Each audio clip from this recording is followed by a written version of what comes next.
Bonjour à tous, c'est Simlef et aujourd'hui je vais traiter du chapitre de seconde qui s'appelle le modèle britannique et son influence.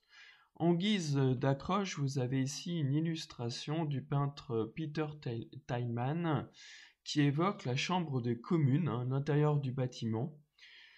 Avec cette illustration, j'ai voulu vous montrer que en Angleterre, la monarchie doit décider avec des assemblées. Vous avez ici un groupe de personnes donc qui débat, qui discute, qui vote des lois, qui joue un rôle politique important. À noter qu'au mieux, ce n'est pas le roi, mais le speaker. Donc voici le titre du chapitre qui s'insère dans le thème d'histoire numéro 3. Voilà ce que je vous ai mis en introduction.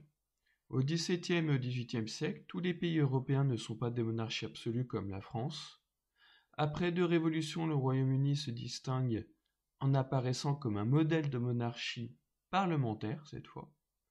Son influence est réelle sur les philosophes des Lumières comme Montesquieu ou Voltaire. Dans cette lignée, les États-Unis prennent leur indépendance en 1783 et y vont fonder une république fédérale. Donc il n'y a pas que des monarchies absolues durant l'époque moderne en Europe. Problématique, pourquoi peut-on dire que l'Angleterre est le chef de file des pays démocratiques à l'époque ou des pays qui sont donc pas absolus? On commence par ces fameuses révolutions anglaises au XVIIe siècle et on va étudier leurs conséquences. Alors, on reprend les choses depuis le début. L'Angleterre se distingue de la France à plusieurs niveaux. Alors, historiquement, l'Angleterre, dès le Moyen-Âge, on voit un roi qui doit décider avec les nobles, qui doit consulter la haute noblesse. Au XVIe siècle, durant la Renaissance, la monarchie anglaise devient un peu plus absolue. C'est notamment ce roi, Henri VIII, dont vous avez sûrement entendu parler parce qu'il est célèbre. Il a eu 6 femmes et c'est un roi un petit peu capricieux qui a divorcé, ce qui est exceptionnel pour l'époque, qui a fait décapiter certaines comme Anne Boleyn, qu'on a fait enfermer d'autres dans la célèbre Tour de Londres. Donc comment la situation évolue?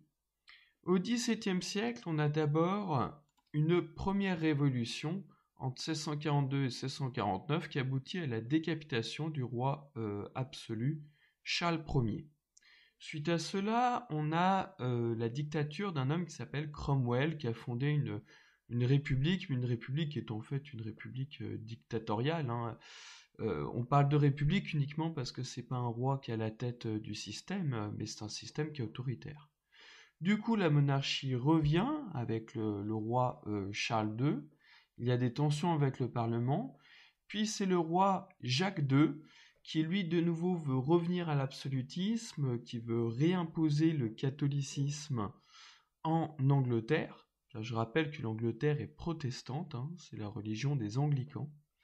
Du coup, on a une deuxième révolution, la glorieuse révolution de 1688, qui met sur le trône Guillaume III d'Orange. Deux textes fondamentaux sont indiqués sur cette frise du temps, l'Habeas Corpus de 1679, qui interdit les arrestations sans raison, ou les arrestations pour motifs politiques, et la Bill of Rights, la Déclaration des droits qu'on étudiera plus tard. Et donc vous voyez qu'au XVIIIe siècle, la monarchie évolue vers plus de libéralisme, la monarchie parlementaire est bien ancrée dans le pays. Là, quelques précisions sur le contenu des cadres.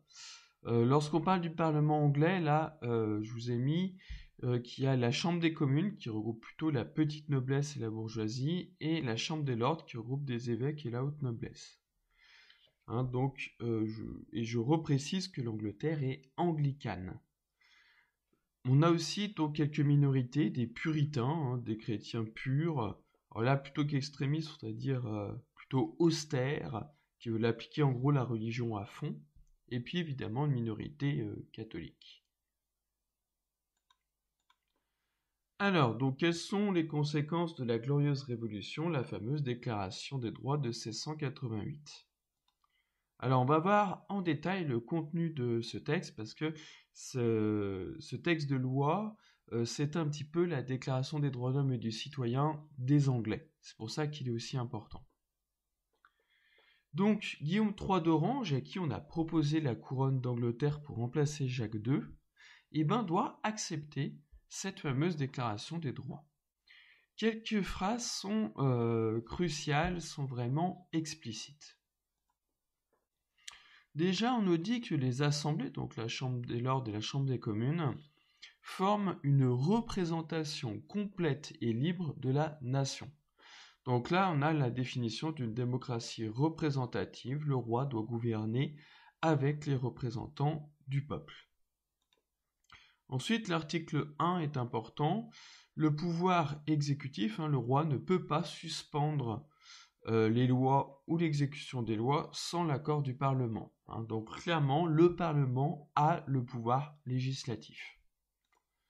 Article 8, important aussi, les élections des membres du Parlement doivent être libres. Le roi ne doit pas imposer ses candidats. On précise que la liberté de parole, notamment au niveau des débats du Parlement, doit être respectée. Donc là, on évoque la liberté d'expression, la liberté d'opinion.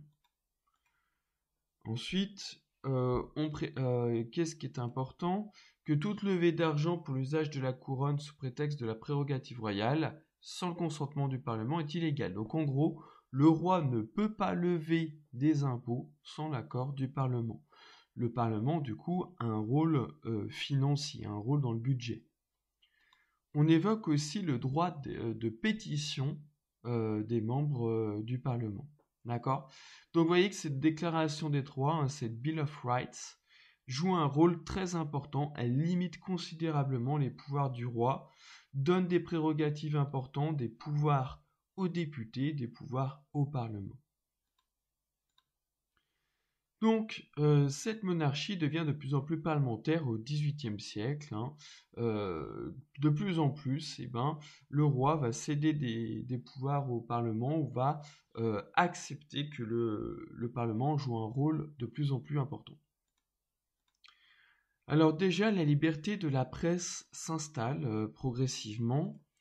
Donc vous voyez qu'en 1762, là, dans ce texte qui est bien une source d'époque, on nous précise que la liberté de la presse est un droit naturel du Britannique, que la liberté de la presse est une arme sacrée créée pour la défense de la vérité et de la liberté.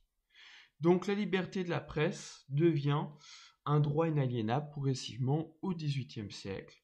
De même, le roi d'Angleterre de plus en plus choisit ses ministres en fonction de la majorité qu'il y a dans le Parlement.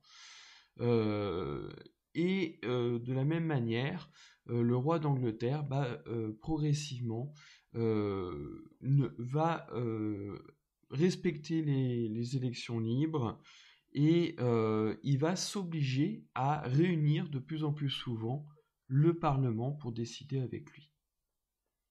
Au XVIIIe siècle, on notera aussi l'acte d'union avec l'Écosse pour former le fameux Royaume-Uni de Grande-Bretagne. Ensuite, donc, dans ma prochaine vidéo, on verra à la fin de ce chapitre l'influence du modèle anglais sur le reste de l'Europe et sur les États-Unis. Merci pour votre écoute et à bientôt.